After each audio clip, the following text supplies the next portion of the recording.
On New Year's Eve, I was listening to some music in a Discord call with my friends Tencel and Captain Colonel, when one of us put this really cool beat in queue for the music bot. It was from a SoundCloud account named Jumpman93, and the song that was played was called Old Band Stuff 2011, and it was posted over 7 years ago. I was surprised to find the songs on this old account blew up. A couple beats made by a high schooler in 2011 had gone on to accumulate over 2.7 million views on YouTube.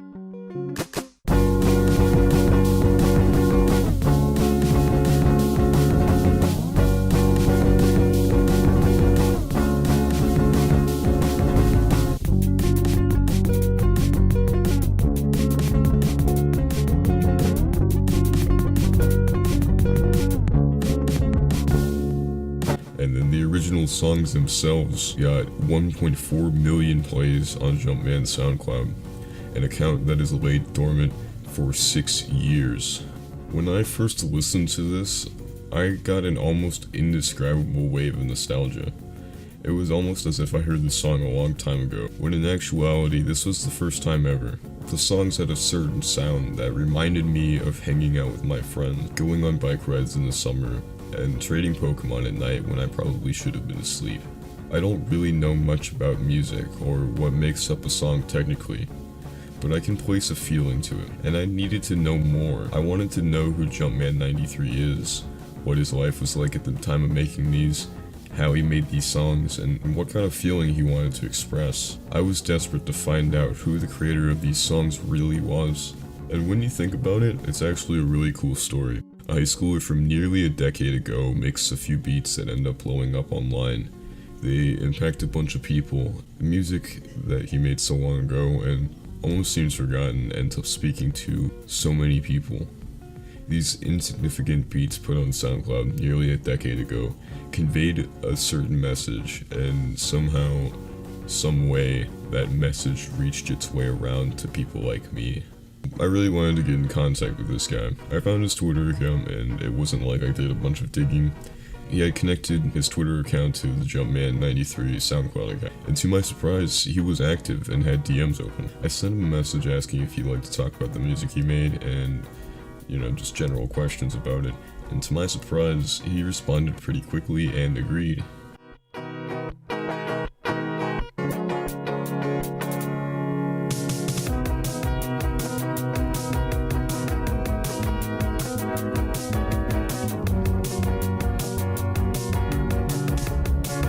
Hey, sorry in advance for the audio. There's a lot of background noise and he wasn't very loud, so I had to turn him up in post. So that's why you're probably going to be hearing a lot of PC fan noises and stuff. So, sorry in advance. Oh, brother, this guy stinks! How old were you when you made those songs on the Jumpman93 account, and, how much experience did you have at that point? Well, I didn't write those songs by myself. Me and my friend Victor, who was the drummer for that song, we were, I think, 17, and then the bassist was 15. This is around 2011. As far as recording stuff, none of us had any experience. We didn't really know what we were. Yeah, I didn't imagine you had anybody else help you. Do you remember what software you used to put it together? Victor, the guitarist, he torrented Fruity Loops on my computer.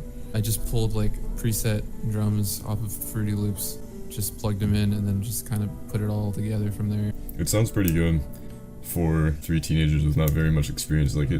It's pretty crisp sounding. I was just using an aux cord to record that, so I was surprised it come out decent. The songs, I'm assuming they blew up years later, because when I was looking on YouTube, there was a lot of accounts reposting them in 2016, 17. And when did you realize that happened, and what was your reaction to that? We kind of just made it for ourselves when I recorded it. It was just oh, this is tight, we actually have something recorded. We had all forgotten them up until 2014, 15. I actually opened my old laptop up and found that those songs, I shit posted them on my side account on SoundCloud. I just put really stupid names. We didn't really originally name it those things. Maybe 2015, 2016, Victor, the guitarist, his girlfriend sent a link to us. And she was your guys' song is almost at 1 million views on YouTube. And we were what song? What influenced you guys to just get together and make something and Has your motivation for like making beats and making music changed since then? Yeah. So in high school, it was before we met our bassist. We started this sophomore and junior year. The most we ever did was like record something on our flip phones. We never like really took it seriously. If you could tell everybody in the world one thing, what do you think that would be? I would tell them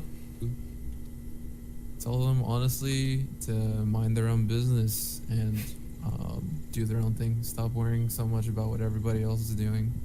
If I'm going to take anything away from this, that would be that, you know, just personal fulfillment for the things you do. Yeah.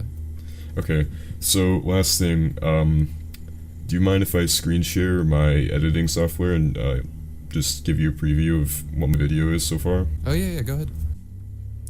And just, you know, give me your thoughts.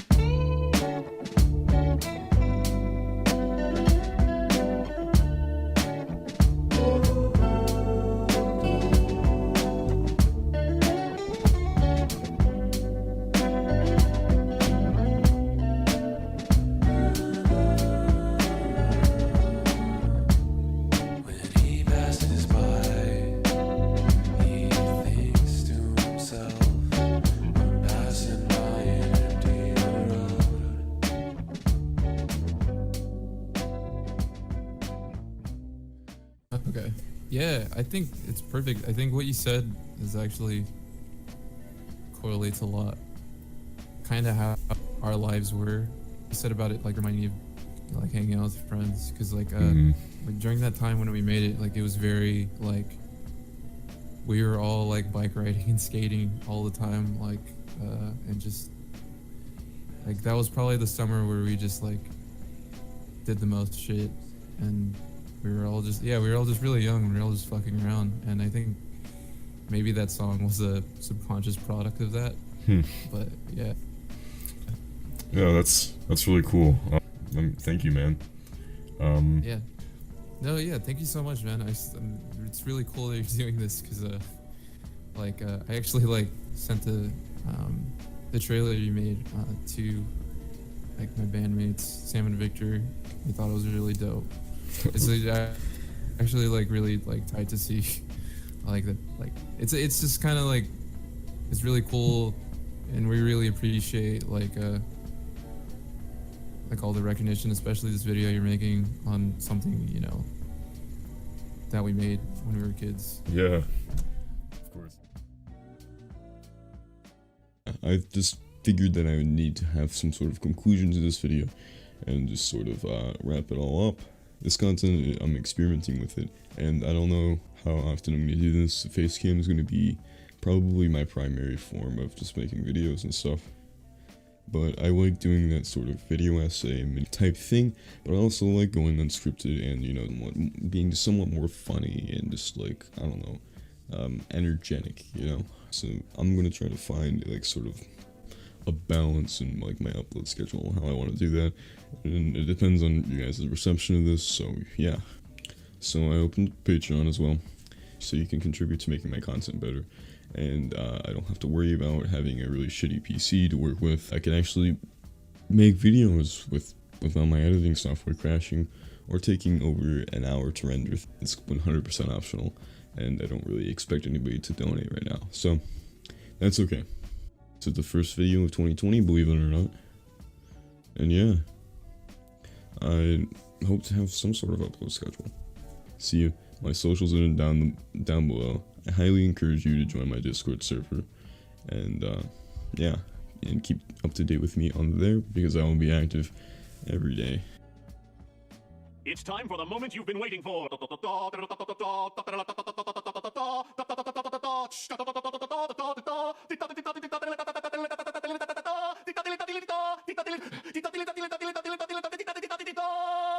Preparing the Krabby Patty.